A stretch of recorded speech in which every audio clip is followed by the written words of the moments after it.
This is Colby Fedor with K2 Radio News. Usually for this segment, we air an episode of Report to Wyoming, our news podcast. But for today, I wanted to share one of my all-time favorite Christmas stories. Christmas is a Sad Season for the Poor by John Cheever. It was originally published in The New Yorker in 1949. The story is both funny and sad at the same time. It explores the question of charity and its many faces. So without further ado, Christmas is a sad season for the poor. The phrase came to Charlie an instant after the alarm clock had waked him and named him from an amorphous depression that had troubled him all the previous evening. The sky outside his window was black. He sat up in bed and pulled the light chain that hung in front of his nose. Christmas is a very sad day of the year, he thought. Of all the millions of people in New York, I'm practically the only one who has to get up in the cold black of 6 a.m. on Christmas Day in the morning. I'm practically the only one. He dressed, and when he went downstairs from the top floor of the rooming house in which he lived, the only sounds he heard were the coarse sounds of sleep. The only lights burning were lights that had been forgotten. Charlie ate some breakfast in an all-night lunch wagon and took an elevated train uptown. From 3rd Avenue, he walked over to Park. Park Avenue was dark. House after house put into the shine of the streetlights a wall of black windows, millions and millions sleeping, and this general loss of consciousness generated an impression of abandonment, as if this were the fall of the city, the end of time. He opened the iron and glass doors of the apartment building where he had been working for 6 months as an elevator operator and went through the elegant lobby to a locker room at the back. He put on a striped vest with brass buttons, a false ascot, a pair of pants with a light blue stripe on the seam, and a coat. The night elevator man was dozing on the little bench in the car. Charlie woke him. The night elevator man told him thickly that the day doorman had been taken sick and wouldn't be in that day. With the doorman sick, Charlie wouldn't have any relief for lunch, and a lot of people would expect him to whistle for cabs. Charlie had been on duty a few minutes when 14 rang. A Mrs. Hewing, who he happened to know, was kind of immoral. Mrs. Hewing hadn't been to bed yet, and she got into the elevator wearing a long dress under her fur coat. She was followed by her 2 funny-looking dogs. He took her down and watched her go out in the dark and take her dogs to the curb. She was outside for only a few minutes, and then she came in, and he took her up to 14 again. When she got off the elevator, she said, "Merry Christmas, Charlie." "Well, it isn't much of a holiday for me, Mrs. Hewing," he said. "I think Christmas is a very sad season of the year. It isn't that people around here ain't generous. I mean, I get plenty of tips, but you see, I live alone in a furnished room and I don't have any family or anything, and Christmas isn't much of a holiday for me." "I'm sorry, Charlie," Mrs. Hewing said. "I don't have any family myself. It is kind of sad when you're alone, isn't it?" She called her dogs and followed them into her apartment. He went down. It was quiet then, and Charlie lit a cigarette. The heating plant in the basement encompassed the building at that hour in a regular and profound vibration, and the sullen noises of arriving steam heat began to resound first in the lobby and then reverberate up through the 16 stories. But this was a mechanical awakening, and it didn't lighten his loneliness or his petulance. The black air outside the glass doors had begun to turn blue, but the blue light seemed to have no source. It appeared in the middle of the air. It was a tearful light. And as it picked out the empty street and the long file of Christmas trees, he wanted to cry. Then a cab drove up, and the Walsers got out, drunk and dressed in evening clothes, and he took them up to their penthouse. The Walsers got him to brooding about the difference between his life in a furnished room and the lives of the people overhead.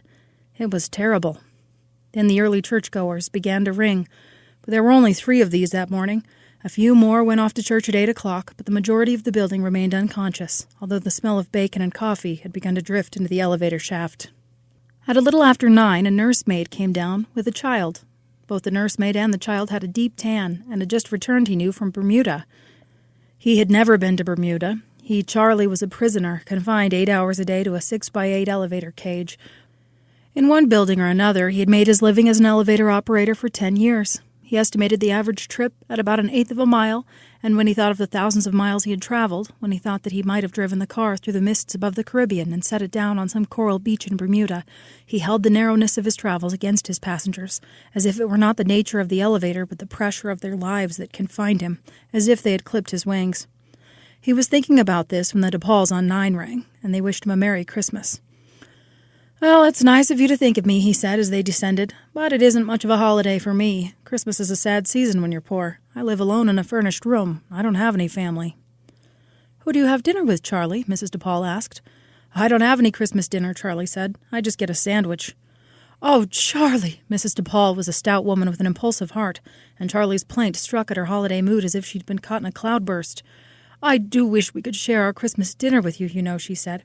"I come from Vermont, you know, and When I was a child, we always used to have a great many people at our table. The mailman, and the school teacher, and just anybody who didn't have any family of their own, and I wish we could share our dinner with you the way we used to, and I don't see any reason why we can't. We can't have you at the table, because you couldn't leave the elevator, could you? But just as soon as Mr. DePaul has carved the goose, I'll give you a ring and I'll arrange a tray for you, and I want you to come up and at least share our Christmas dinner. Charlie thanked them, and their generosity surprised him, but he wondered if, with the arrival of friends and relatives, they wouldn't forget their offer. Then old Mrs. Gadshill rang, and when she wished him a Merry Christmas, he hung his head. "It isn't much of a holiday for me, Mrs. Gadshill. Christmas is a sad season if you're poor. You see, I don't have any family. I live alone in a furnished room." "I don't have any family either, Charlie," Mrs. Gadshill said.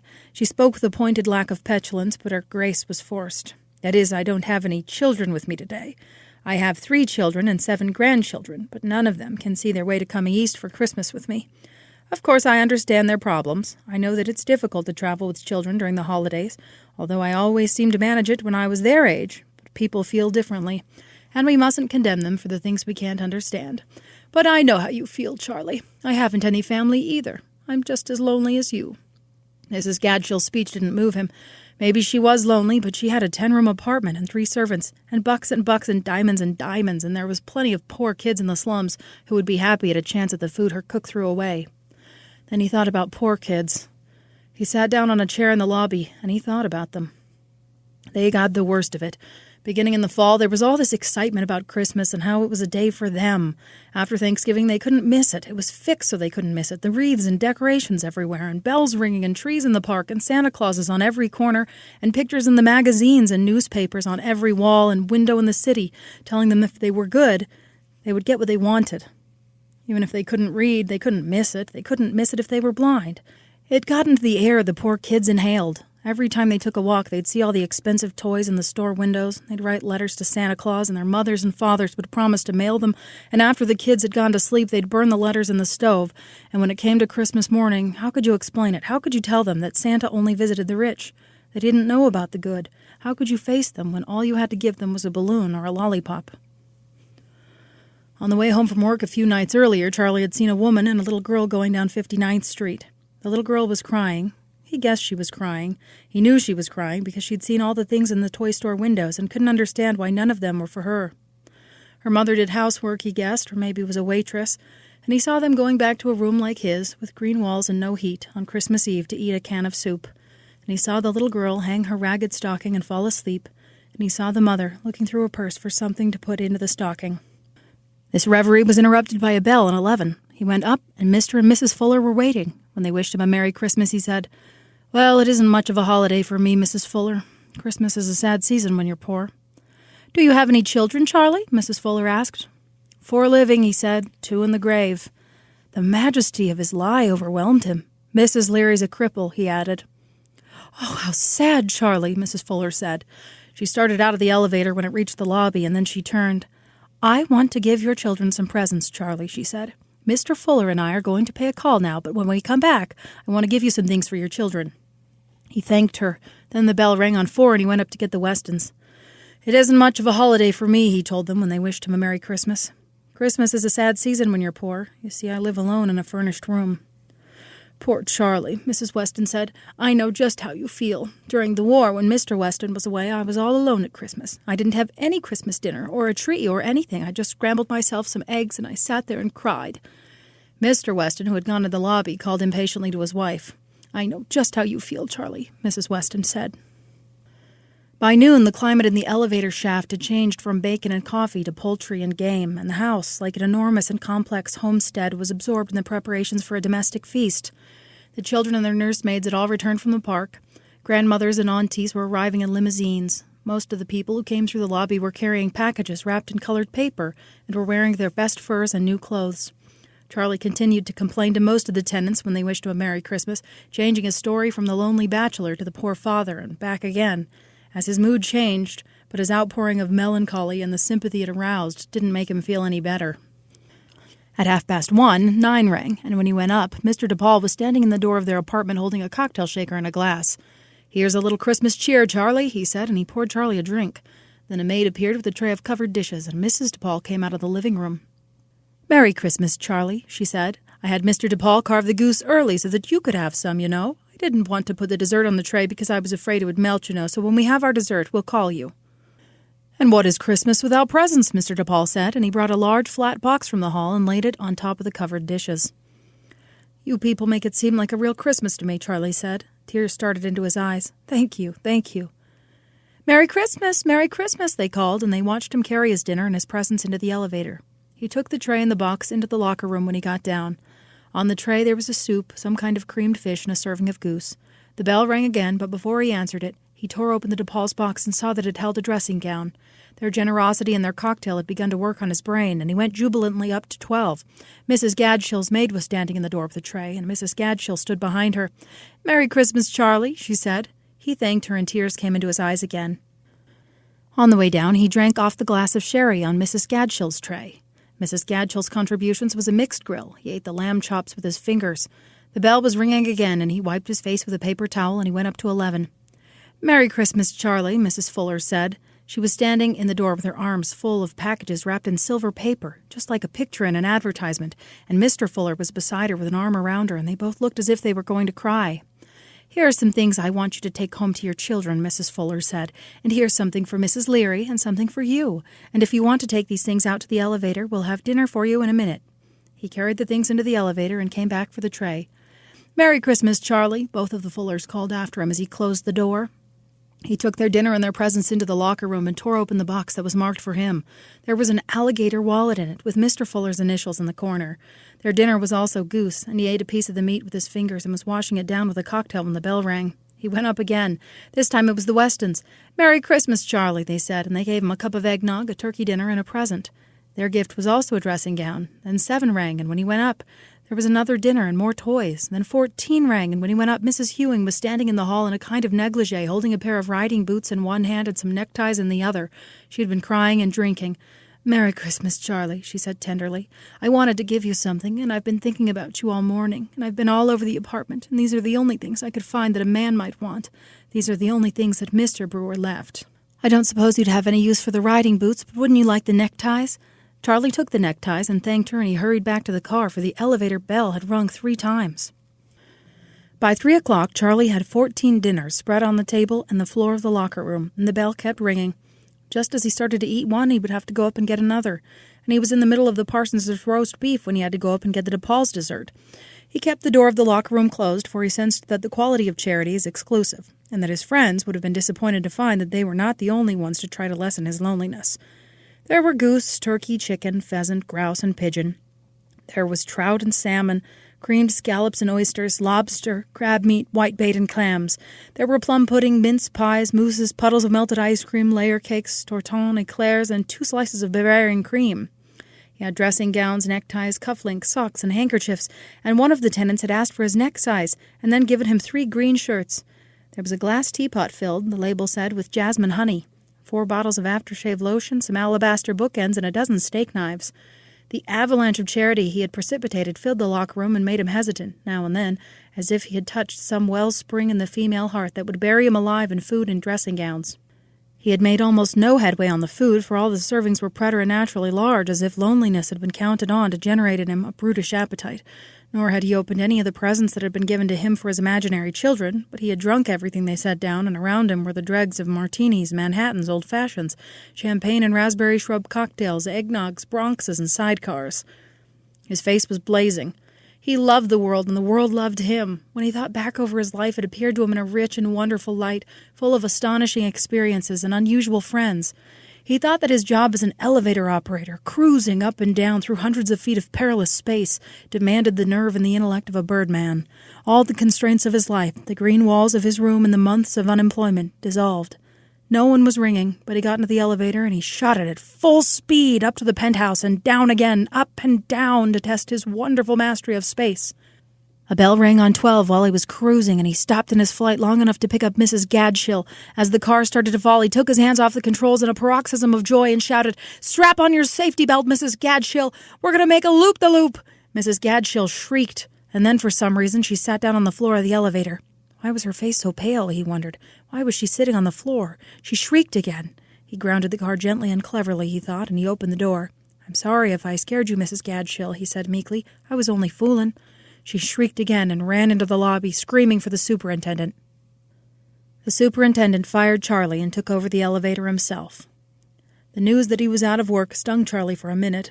It was his first contact with human meanness that day. He sat down in the locker room and gnawed on a drumstick. His drinks were beginning to let him down, and while it had not reached him yet, he felt a miserable soberness in their offing.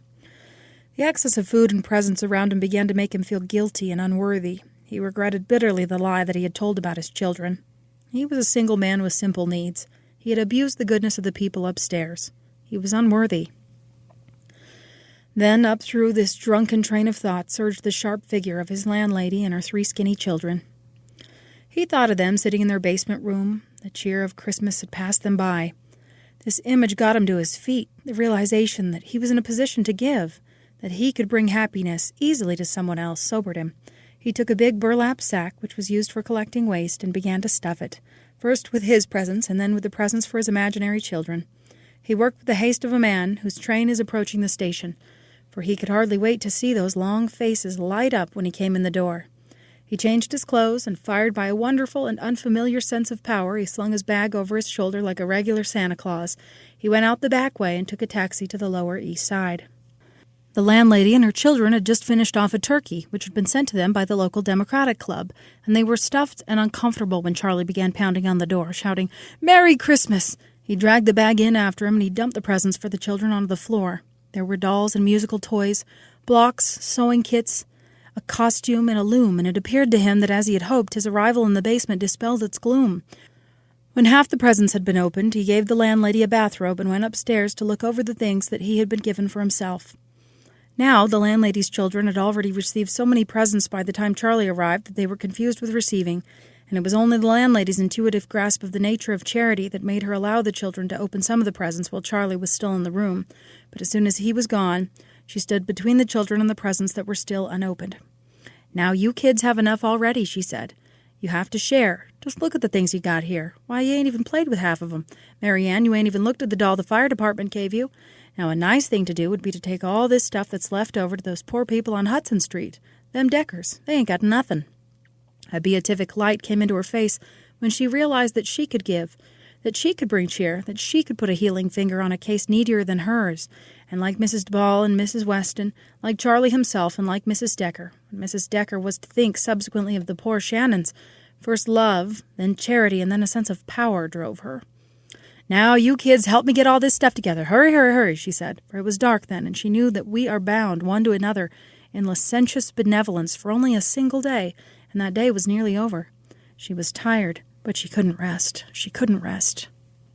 And that is the end of Christmas is a Sad Season for the Poor. By 1949, John Cheever was prolific. He was appearing in the New Yorker and other publications often.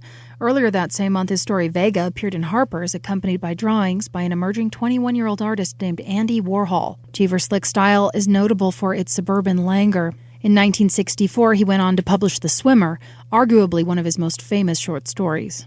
For the rest of this segment, we will be listening to Charles Dickens's What Christmas Is As We Grow Older. It's largely a story about the importance of Christmas and self-reflection during the holiday.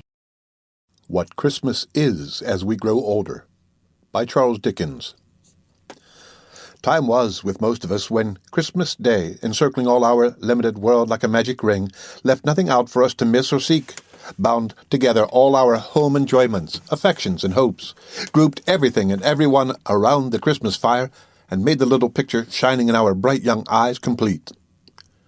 Time came, perhaps, all so soon, when our thoughts overleaped that narrow boundary, when there was someone very dear, we thought then, very beautiful and absolutely perfect, wanting to the fullness of our happiness, when we were wanting too, or we thought so, which did just as well, at the Christmas hearth by which that someone sat, and when we intertwined with every wreath and garland of our life that someone's name.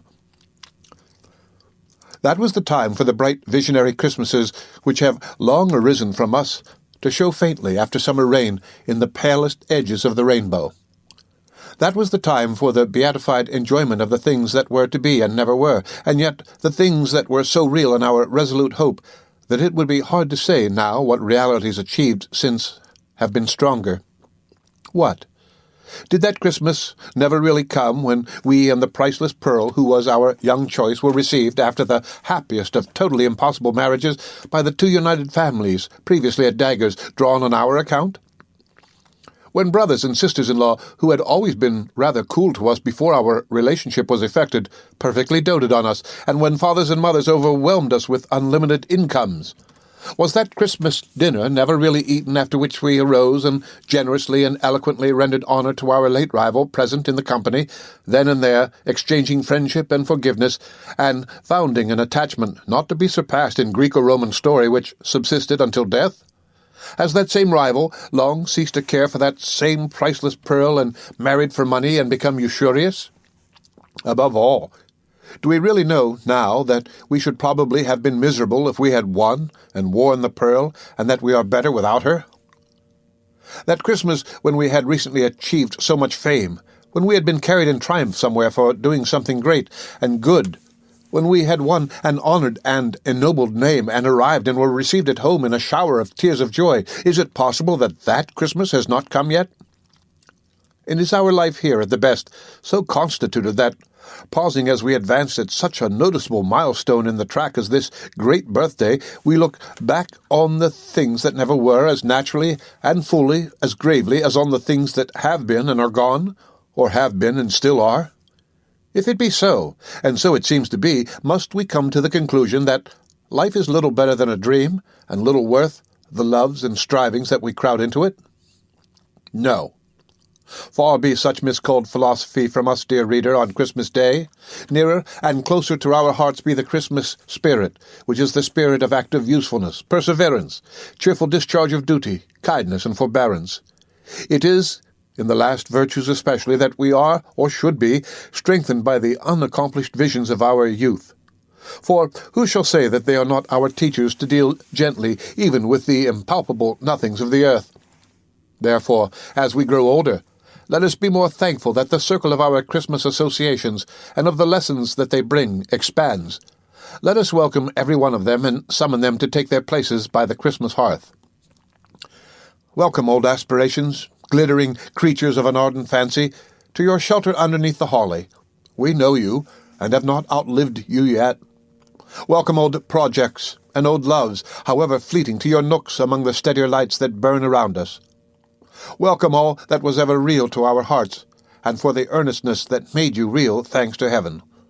Do we build no Christmas castles in the clouds now? Let our thoughts fluttering like butterflies among these flowers of children bear witness. Before this boy there stretches out a future brighter than we ever looked on in our old romantic time, but bright with honor and with truth. Around this little head on which the sunny curls lie heaped, the graces sport as prettily, as airily, as when there was no scythe within the reach of time to shear away the curls of our first love. Upon another girl's face near it, placider, but smiling bright, a quiet and contented little face, we see home fairly written. Shining from the word as rays shine from a star, we see how, when our graves are old, other hopes than ours are young, other hearts than ours are moved, how other ways are smoothed, how other happiness blooms, ripens, and decays. No, not decays, for other homes and other bands of children, not yet in being, nor for ages yet to be, arise and bloom and ripen to the end of all. Welcome everything. Welcome alike what has been and what never was, and what we hope may be, to your shelter underneath the holly, to your places round the Christmas fire, where what is sits open-hearted. In yonder shadow do we see obtruding furtively upon the plays an enemy's face? By Christmas Day we do forgive him. If the injury he has done us may admit of such companionship, let him come here and take his place. If otherwise, unhappily, let him go hence assured that we will never injure nor accuse him. On this day we shut out nothing. Pause, says a low voice. Nothing? Think. On Christmas Day we will shut out from our fireside nothing. Not the shadow of a vast city where the withered leaves are lying deep, the voice replies. Not the shadow that darkens the whole globe. Not the shadow of the city of the dead. Not even that. Of all days in the year, we will turn our faces towards that city upon Christmas Day, and from its silent hosts bring those we loved among us, city of the dead, in the blessed name wherein we are gathered together at this time, and in the presence that is here among us according to the promise, we will receive and not dismiss thy people who are dear to us. Yes, we can look upon these children angels that alight so solemnly, so beautifully among the living children by the fire, and can bear to think how they departed from us. Entertaining angels unawares, as the patriarchs did, the playful children are unconscious of their guests, but we can see them, can see a radiant arm around one favorite neck, as if there were a tempting of that child away. Among the celestial figures there is one, a poor misshapen boy on earth, of a glorious beauty now, of whom his dying mother said it grieved her much to leave him here, alone, for so many years, as it was likely would elapse before he came to her, being such a little child. But he went quickly, and was laid upon her breast, and in her hand she leads him. There was a gallant boy who fell far away upon a burning sand, beneath a burning sun, and said, "Tell them at home, with my last love, how much I could have wished to kiss them once, but that I died contented, and had done my duty." Or there was another over whom they read the words, "Therefore we commit his body to the deep, and so consigned him to the lonely ocean and sailed on." Or there was another who lay down to his rest in the dark shadow of great forests, and on earth awoke no more. Oh, shall they not from sand and sea and forest be brought home at such a time? There was a dear girl, almost a woman, never to be one, who made a mourning Christmas in a house of joy, and went her trackless way to the silent city. Do we recollect her, worn out, faintly whispering what could not be heard, and falling into that last sleep for weariness? Oh, look upon her now. Oh, look upon her beauty, her serenity, her changeless youth, her happiness. The daughter of Jairus was recalled to life, to die, but she, more blessed, has heard the same voice saying unto her, "Arise forever." We had a friend, who was our friend from early days, with whom we often pictured the changes that were to come upon our lives, and merrily imagined how we would speak, and walk, and think, and talk, when we came to be old. His destined habitation in the city of the dead received him in his prime. Shall he be shut out from our Christmas remembrance? Would his love have so excluded us? Lost friend, lost child, lost parent, sister, brother, husband, wife, we will not so discard you. You shall hold your cherished places in our Christmas hearts and by our Christmas fires, and in the season of immortal hope and on the birthday of immortal mercy we will shut out nothing. The winter sun goes down over town and village. On the sea it makes a rosy path, as if this sacred tread were fresh upon the water. A few more moments, and it sinks, and night comes on, and lights begin to sparkle in the prospect. On the hillside beyond the shapelessly diffused town, and in the quiet keeping of the trees that gird the village steeple, remembrances are cut in stone, planted in common flowers, growing in grass, entwined with lowly brambles around many a mound of earth. In town and village there are doors and windows closed against the weather, there are flaming logs leaped high, there are joyful faces, there is healthy music of voices. Be all ungentleness and harm excluded from the temples of the household gods, but be those remembrances admitted with tender encouragement. They are of the time, and all its comforting and peaceful reassurances, and of the history that reunited even upon earth the living and the dead, and of the broad beneficence and goodness that too many men have tried to tear to narrow shreds. The End of What Christmas Is as We Grow Older by Charles Dickens. So often when we think about Charles Dickens and his works, we think about A Christmas Carol and the character Ebenezer Scrooge. But What Christmas Is as We Grow Older isn't a fictional piece. It's a short essay that Dickens wrote after the deaths of his father and daughter.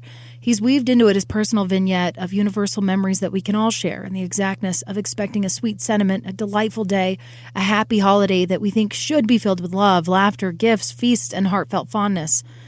Sometimes it's not. One thing I love about this story is how Dickens writes about how the season feels and looks through the eyes of a child, and how these same feelings change and fester into something else besides glee and goodwill. Children grow up. The lucky ones grow up. Also, Dickens advises us that because we're adults and not children, perhaps we should complain a little less, accept our past, and understand others and ourselves. And we should also reconcile. Sometimes the most important person you need to reconcile with is yourself. From the K2 Radio News team, Merry Christmas. Reporting from Casper, this is Colby Fedor. This has been Report to Wyoming, presented in the public interest by Town Square Media.